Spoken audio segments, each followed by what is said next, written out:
Assalamualaikum warahmatullahi wabarakatuh. Perkenalkan, nama saya Alvina Julita Nurul Hidayah. Saya dari kelas 11 akuntansi 4. Di sini saya akan mempresentasikan sebuah materi dari pelajaran administrasi pajak, yaitu tentang ketentuan umum dan tata cara perpajakan. Seperti berikut presentasinya. Yang pertama ada pengertian-pengertian baku dalam ketentuan umum dan tata cara perpajakan.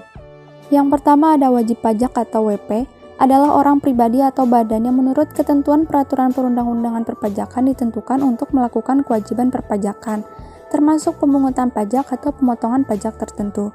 Kemudian ada badan. Badan adalah sekumpulan orang dan atau modal yang merupakan kesatuan, baik yang melakukan usaha maupun yang tidak melakukan usaha, yang meliputi PT, BUMN, BUMD, firma, dan lain sebagainya. Kemudian ada tahun pajak. Tahun pajak adalah jangka waktu 1 tahun takwim, kecuali bila wajib pajak menggunakan tahun buku yang tidak sama dengan tahun takwim. Kemudian ada penanggung pajak. Penanggung pajak adalah orang pribadi atau badan yang bertanggung jawab atas pembayaran pajak, termasuk wakil yang menjalankan hak dan memenuhi kewajiban wajib pajak menurut ketentuan peraturan perundang-undangan perpajakan. Kemudian poin yang kedua adalah tahun pajak. Pada umumnya sama dengan tahun takwim atau kalender.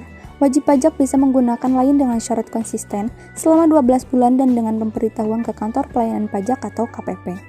Macamnya meliputi tahun pajak sama dengan tahun takwim 1 Januari 2020 sampai dengan 31 Desember 2020. Tahun pajak tidak sama dengan tahun takwim.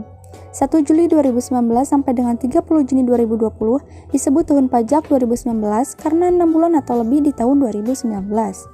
1 April 2019 sampai dengan 31 Maret 2020 disebut tahun pajak 2019 karena 6 bulan atau lebih di tahun 2020. 1 Oktober 2019 sampai dengan 30 September 2020 disebut tahun pajak 2019 karena 6 bulan atau lebih di tahun 2019. Kemudian pembahasan selanjutnya adalah NPWP. Yang pertama ada pengertian NPWP. NPWP adalah suatu sarana administrasi perpajakan yang dipergunakan sebagai tanda pengenal diri atau identitas wajib pajak. Fungsi NPWP adalah sebagai tanda pengenal diri atau identitas wajib pajak untuk menjaga ketertiban dalam pembayaran pajak dan dalam pengawasan administrasi perpajakan.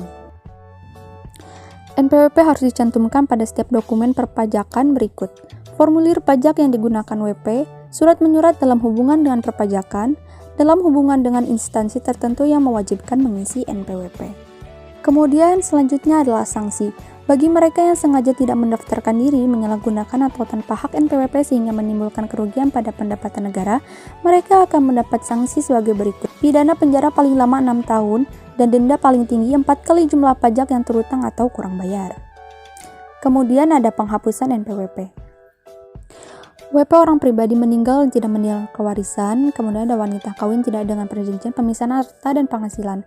Warisan yang belum terbagi dalam kedudukan sebagai subjek pajak sudah selesai dibagi. WP badan yang telah dibubarkan menurut undang-undang yang berlaku. Kemudian ada BUT yang telah kehilangan statusnya sebagai BUT. Kemudian WP orang pribadi lainnya selain pada poin 1 dan 2 yang tidak memenuhi syarat lagi sebagai WP. Format NPWP itu sebagai berikut. NPWP terdiri dari 15 digit.